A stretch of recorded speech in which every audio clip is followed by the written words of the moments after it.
Hello and welcome to In Conversation With, the monthly podcast series brought to you by the team that produced the Global Cosmetics newsfeed.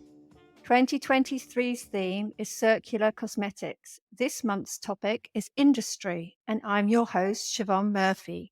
We started this year asking one important question: is circularity achievable in the cosmetics industry? Throughout the year, and with the help of industry experts, we've explored how companies are integrating this concept into their operations. In this episode, we will discuss the practical steps the industry can take to implement change. But first, let me introduce you to this month's panel. Hello to Richard Cope, Senior Trends Director at Mintel, Jessica Baker, Founder and CEO of Provenance, and a warm welcome back to Joe Chidley, Founder of Re and Beauty Kitchens. Welcome, everybody. Richard, let's start with you. What are the consumer challenges Mintel have been tracking, and where are the opportunities for a circular cosmetics industry? One of the main challenges is understanding levels about packaging materials, understanding levels about recyclability. For example, the majority of consumers admit they don't understand or realize the fact that possibly in some cases plastic might be a lower impact material than paper, for example. They also don't understand the realities about things which claim to be recyclable, things that claim to be biodegradable, whether they actually are or not. Those things like soft, flexible packaging or compostable packaging, which claims to be less impactful, they don't really understand that's probably not the case unless there's some very specific infrastructure nearby, which there probably isn't. So one of the main challenges is understanding levels. And I think the industry has obviously got a job to sort of help people understand the realities of that. The industry really has a job to help contribute to that infrastructure, which is required. So understanding levels is one thing. Something else we're seeing in our research is plastic pollution and even waste pollution in general are being deprioritized a little bit by consumers as leading environmental concerns. I think ocean plastics, it sounds silly to say this, but in some ways it's done a great job. You know, it's been the kind of poster boy, poster girl for the entire sort of awakening, I think, of a generation of people around environmental issues. But when we ask people about their priorities, it's being overtaken by more pressing things like water shortages or food shortages and things like that. So consumers are getting a lot more focused on resources, the things they think impact directly on their spending power, impact directly on their health. We need to talk about packaging in those terms, I think, to make it resonate a little bit more with consumers. And what are the consumer challenges for Provenance, Jessi? Yeah, totally agree with Richard. But I think building on that, we're coming at this problem from a transparency point of view. So looking at what information consumers have in order to pick a product that is better for the planet from a circularity point of view. I think there's a few things here. One is greenwash. We see 53% of green claims in the market are misleading.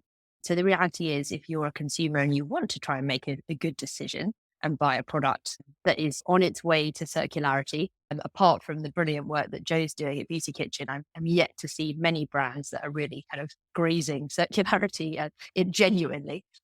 We need to go on the way there, progress over perfection. And even understanding the recyclability of a product is quite difficult when it's dressed up in marketing language. So that's one challenge. I think the other thing is just overcoming consumer sort of skepticism and good intentions, bad actions. I think we see something in the studies like 73% of consumers believe eco-friendly claims have become a bit of a marketing gimmick. And actually, it's hard to really know what to believe or trust, which is terrible, kind of stops people from having agency to create change. And then just the classic people not following up, not refilling stuff, not following up with their actions. There's a lot of kind of behavior change standing in the way, but a lot of exciting opportunities as well.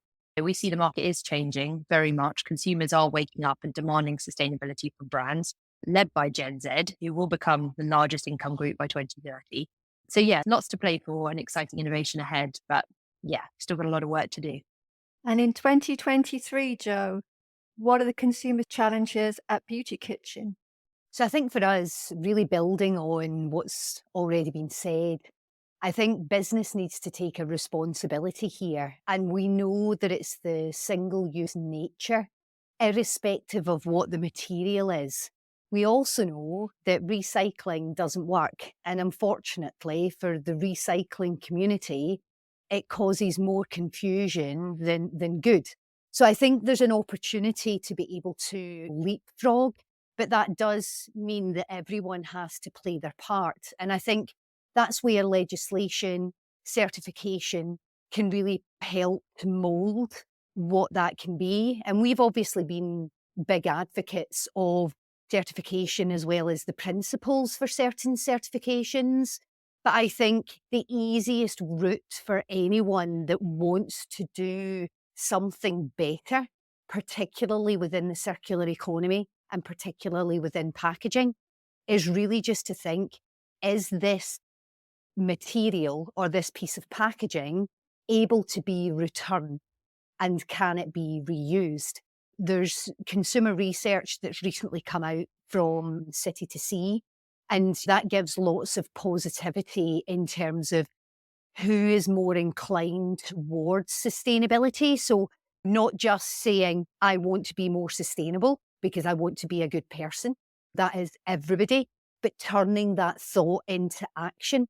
And what we've found is that the materials that are already possibly set up for reuse and returnability, so your aluminium, your glass, your stainless steel, there's a preference from the consumer base and there's a brand loyalty that is coming with that. And I think that's the way that we can bring together the big systemic changes that need to happen alongside engaging with the end customer, the end user, but also give a reassurance to those businesses that are trying to make that move from a linear to a more circular way of doing business.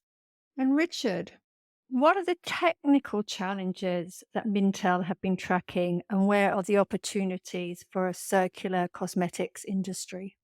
I think we touched on one of the big issues in the previous discussion. So the lack of infrastructure, I think, is one of the massive challenges. The fact that we're talking about quite sophisticated processes as well makes it very difficult from a consumer perspective to grasp the realities of things. I think generally, one of the challenges when we talk about anything around localities is consumers have a bit of an aversion to anything which is scientific. And I think one of the real challenges around packaging to a degree, in my belief, is that consumers have this inherent trust in natural. So at the moment, we have a lot of companies pushing things which might not be less impactful, which, as we talked about, claim to be biodegradable, claim to be compostable, or they're pushing paper as the solution. And consumers blithely trust in that, even though natural is finite, natural is very resource intensive. So I think that's one of the problems. Anything which is scientific or synthetic, consumers have a little bit of an aversion to. The big irony in sustainability we see is that they're very trusting in natural things without thinking about the fact that natural doesn't mean pure. Natural has an impact on the environment. I think the other technical challenge is a lot around the processes. A lot of what we're talking about. I mean, yeah, I'm sure everybody here agrees that closing the loop is the ideal thing. Recycling should be a last resort. But when it comes to things like something that seemed as simple and perfunctory to do as embracing sort of refill technologies or processes, that's actually quite a challenge if you're a consumer. The convenience with curbside recycling being collected, whether or not it works, is just superior to the other possibly less impactful alternatives being on offer. So we have to sort of make these things comprehensible for people. We have to make them transparent for people. They can see that these things are actually working. Have to make them as easy as possible to do.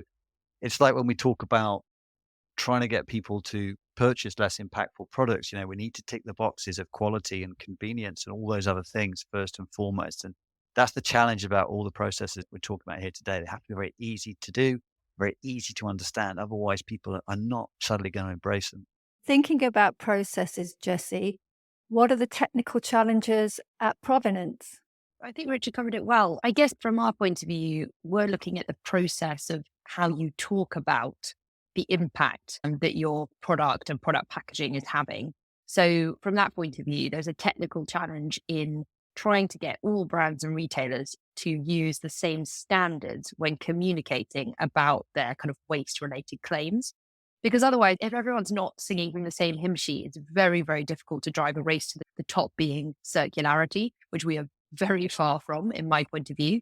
The reality is kind of confusion is meaning that, yeah, brands are sometimes not always making positive change and getting credit for seeming like they are. And then vice versa, brands that are making incredible leaps and really putting their neck on the line to innovate in service of circularity aren't always getting the credit they deserve and the recognition in the market and from consumers, the industry, etc.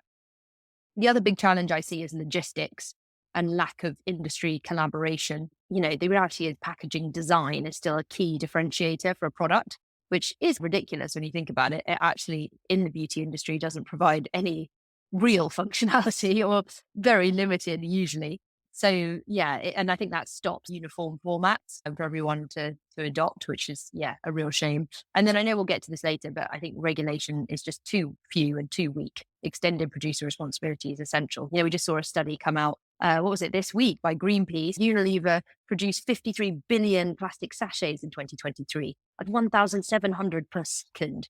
You can't stop that kind of flow of non-recyclable plastic without some serious crackdowns on regulation. But in the technical side, I do think there's some opportunities. One I just wanted to flag quickly is retailers. I think retailers have got a huge responsibility to drive this, to try and push brands to kind of more standardized formats and recyclable materials in their products and packaging. They're great conveners for lots and lots of brands. And so I'd really like to see that really jump forward. Lots of our retailer customers have done a lot of work on recycling. Cult Beauty in the UK and in the US, and Beauty Heroes particularly have really, really pushed for trying to encourage brands to enable more recyclable packaging. But I think they need to be a lot more radical. I love things like Bauer Collective, a startup that is, the whole premise is let's, eliminate packaging and make everything reusable, returnable. So more of that innovation coming from mainstream retail, I think could be really exciting. And for your brand, Jo, what are the technical challenges? So I think Beauty Kitchen has been at the forefront because we've used Beauty Kitchen as a vehicle to demonstrate what you mentioned at the very beginning, which was called but has recently now had a rebrand. We are now called Reposit. And Beauty Kitchen then has had the understanding of how do we ensure that the packaging can be truly circular. And that's where Reposit, as the packaging as a service, is available to lots of other brands. And we are working with the likes of Marks and Spencer's, Lush. We're also working with Unilever, which was mentioned earlier. And this point about standardization, I try not to laugh too loudly about it when we hear about it from brands and it being a brand identity, because we've done all of the data work. And if you look at liquid formats, whether that's body wash, shampoo, or conditioner, for example, 83% of those products sit within a 200 to 300 ml. So they're already very standardized. And everybody has seen the 250 ml Boston Round in plastic. And when you see it in a returnable alternative in 100% recycled aluminium, it looks very much the same. The only difference being is that you can't necessarily see through the packaging to see the colour of the product. But a lot of the times in the plastic, they have it as a coloured plastic anyway, because people don't want you to see the colour of their shampoo or conditioner, because generally they tend to be white or a colour that's not necessarily that attractive. So I think there's a lot of debunking the myth within the industry that we've been on a journey with Beauty Kitchen that then gives us the credibility to talk to these much larger organisations of understanding the pains that they need to go through, but also having a good understanding of how the end user and customer, consumer, whatever we want to call them, interacts with that product.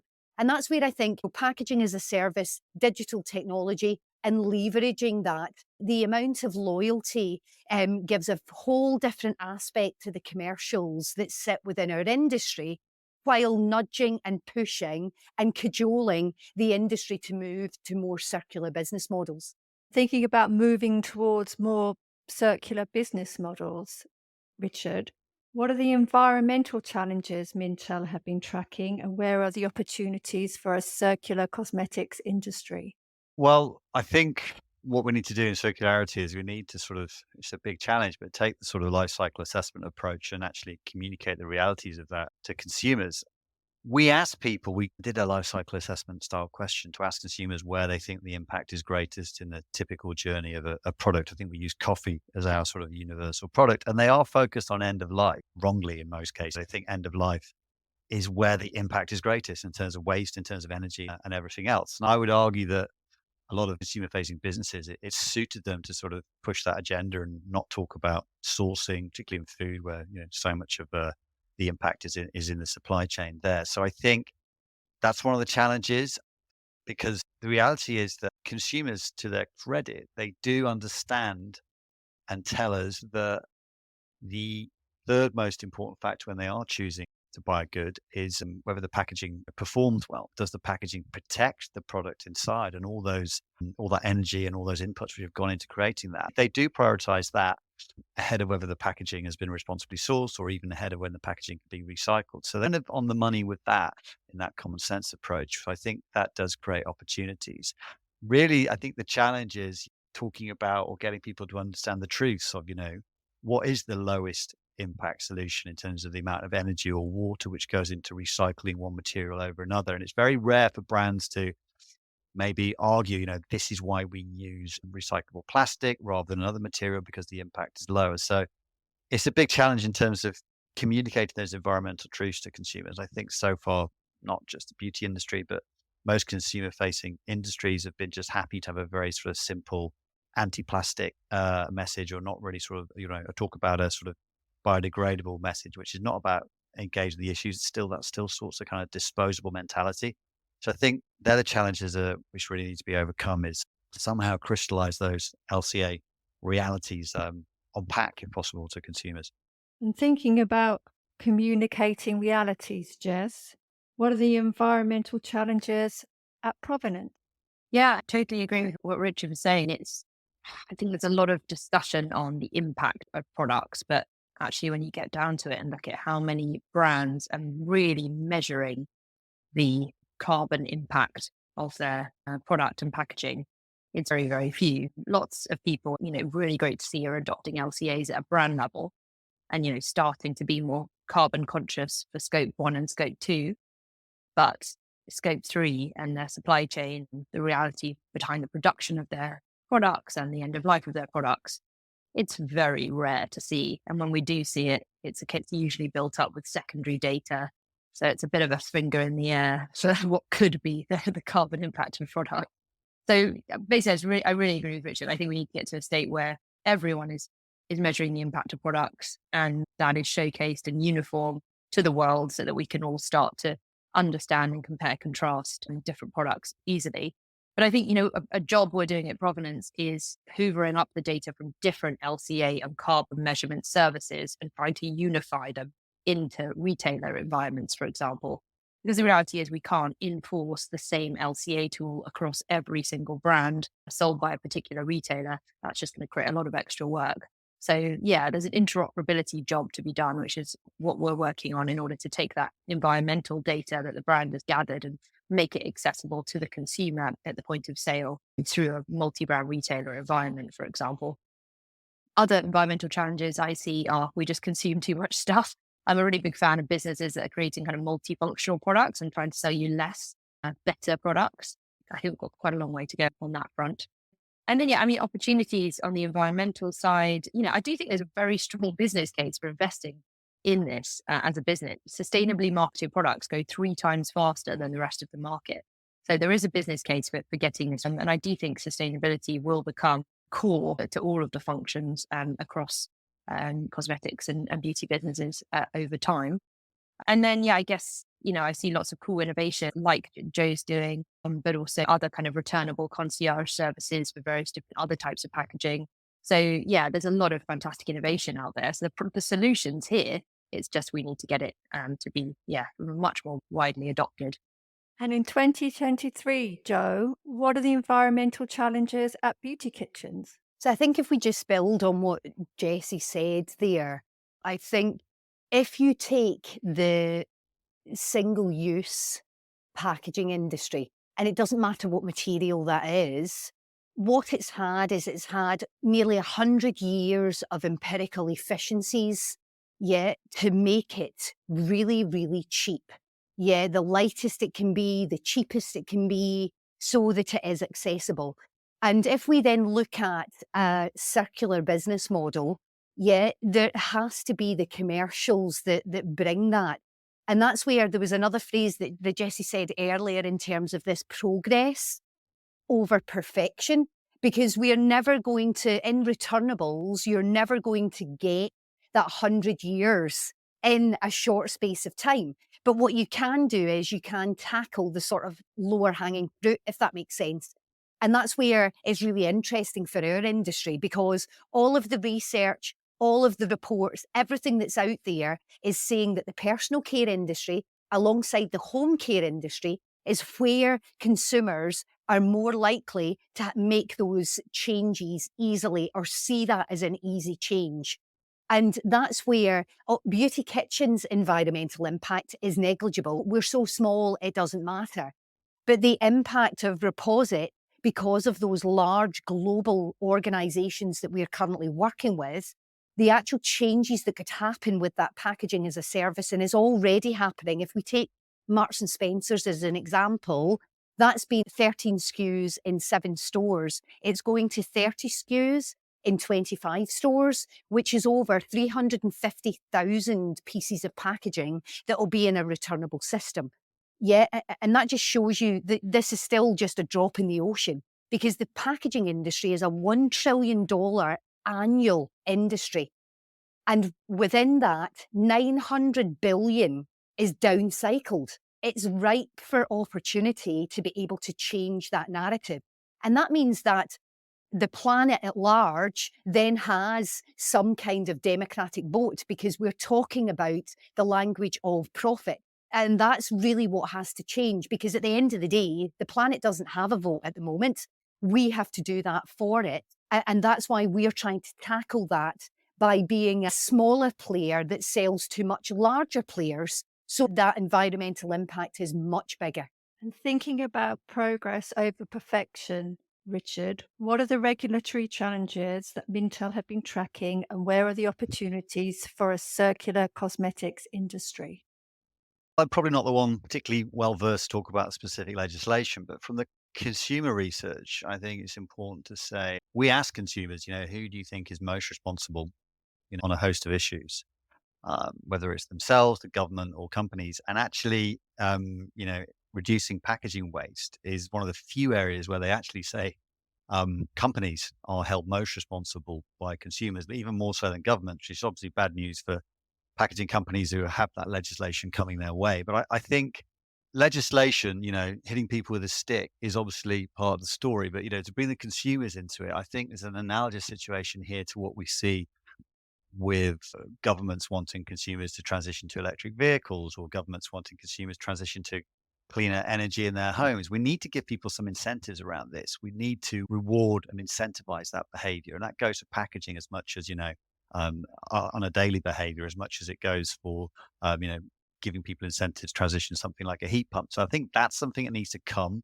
with any kind of legislation, whether that's consumer facing or business facing. The other thing I'd say in terms of the opportunities, I think regulations in terms of packaging messaging could create an opportunity, certainly from a consumer perspective. We ask people what would convince them to consider purchasing a product which claims to be less impactful, more responsible. And the thing people want most of all, I think 41% of our sample say they want Nutri-Score type labeling. They want a clear color coded or 1 to 5 scored eco score, if you like, for a product. That's what they want to see. And obviously France is the best place to go for looking at examples of that. They do have state database methodology behind their eco scores, their planet scores. In technology, they also have a industrial repairability as well to tell you grading the longevity, the durability of technology products. So I think from a consumer perspective, they do want to see that kind of regulated state methodology behind some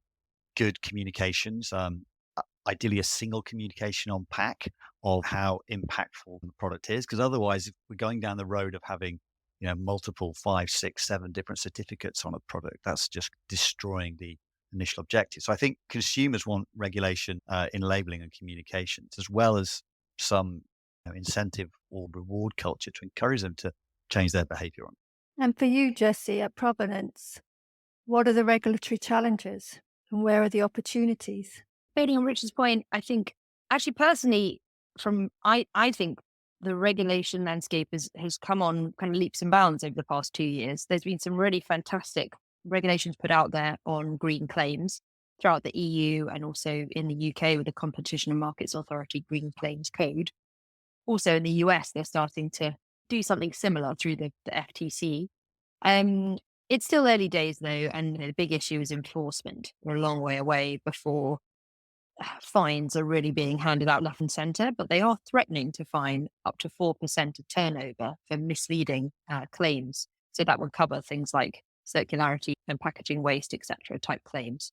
I think that's very encouraging. I agree with Richard, though. I think if we were really going to move the dial, we need to make this as simple as possible for everyone to understand what's good and what's bad. I do think that's a complex problem to solve. We at Provenance have decided to focus on that sort of data and interoperability challenge to start with. How can we get all of this information to be at the same consistent standard so that when you see recyclable packaging, it means the same everywhere rather than that brand's interpretation of whether it's recyclable, which may or may not include the top, for example. So trying to get that consistency in how those claims are created first and the data behind it. And then I'm incredibly excited for a future where that ladders up to potentially a government regulated Nutri-Label type thing, as we had in the UK for calories and a nutritional value, of course. So yeah, so to that future. And other fantastic regulatory challenges coming through as well in the supply chain. Extended producer responsibility is just my favorite. And I really can't wait for that to kick in. I know a lot of it's going on in electronics to start with, but that really could apply to everything. And then those 53 billion sachets would actually be Unilever's problem, not where they've been left in the waste. So I think that's very exciting. Yeah, I guess opportunities. I think if you're a beauty business, a brand or a retailer, it's get in front of this stuff, make sure you're making claims that are credible, that meet regulation to avoid a fine, but also the reputational damage that greenwash can do to your business. And, that's really not that complicated. Make sure you're just using simple, consistent standards. And that, if you are investing in this stuff, talk about it in the right kind of way, which means we can turn sustainability from a cost center, into a profit center. And for you, Jo, at Reposit and Beauty Kitchens, what are the regulatory challenges in 2023? So I'm not going to build on what the guys have previously said because there is a lot of change that's happening, particularly in Europe. And although the UK is not part of Europe anymore, we will still look to there because they are still our biggest trading partners. What I think is exciting is that some of the multi-attribute certifications, like B Corp and Cradle to Cradle, for example, if you are either certified by them or you're following their principles, they obviously have different think tanks that are looking beyond what that legislation is so that you can future-proof your own business by being part of that community. And I think that is a different way of looking at certification where it can actually be used as a big add-on to any trade organisation that you're already part of. And you can actually then influence what that regulatory change may be and turn that into an opportunity. And if we take B Corp, there is the Be Beauty Coalition, which is, everyone that's in the personal care industry that's certified as a B Corp. We have come together as a coalition to be able to drive change. So if we take something that's not packaging, but if we take the microplastics legislation, that we have a certain length of time to ensure that our formulations are fit for purpose. If we are doing that as a coalition and doing that together, that means the large organisations can support the smaller organisations. And to a certain extent, the smaller organisations like Beauty Kitchen can mentor the larger organisations because we already formulate in that way. And I think finding that symbiotic relationship between businesses, large and small, is again part of that circular business model of to use B Corp's old term, using business as a force for good. And thinking of using business for a force of good, how can the industry future-proof and what does progress look like? Richard.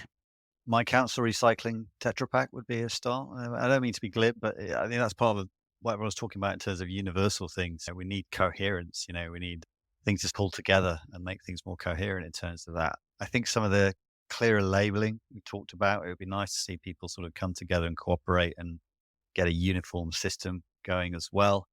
I think one of the big things I've talked about as far as consumers go, I think the biggest consumer need is education. So for me, I'd like to see governments as well as brands do more to sort of engage people on the realities and educate people on the realities, rather than just trying to get away with just having maybe sort of empty plastic free or contains reclaimed ocean plastic or empty compostable claims. So I'd like to see more brands sort of engage people and educate consumers on the realities of things.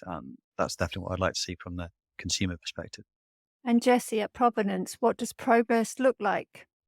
I guess at Provenance, for us, it's more brands in the beauty and cosmetics industries being transparent on the impact of their products. The key phrase, progress, not perfection. You don't need to boil the ocean to start with and do everything, but just making simple claims about your brand, about your product in a consistent, credible way. That's our goal. And next year, we're going to be launching some pretty big retailers in the UK that are now using Provenance in order to share sustainability information. So we're really excited to, I guess, hit a whole new era of kind of powering claims in a mainstream retail environment, which I'm really excited by. And then, yes, pushing off beyond that to start to standardize things into a consistent, score or set of scores. I'm really excited by. On a personal level, I do think we need to get back to basics. And I'd like to see more brands using simple materials, using reuse systems like what Joe's doing at Reposit. And I think also just a really basic thing is I'd love to go to people's houses and see that they have 2 bins in the bathroom so that they're actually recycling products for packaging, beauty packaging, because that is one of my bugbears is just only 1 bin in the bathroom. So it all just goes in the trash. And Joe, for you, what does progress look like? Progress for me is to be able to see, whether that's online or in bricks and mortar, an alternative to single-use packaging. As an end user, that choice is made available, and that's it. And with that, I would like to thank my guests, Richard, Jessi, and Joe, for joining me today, and to you for listening.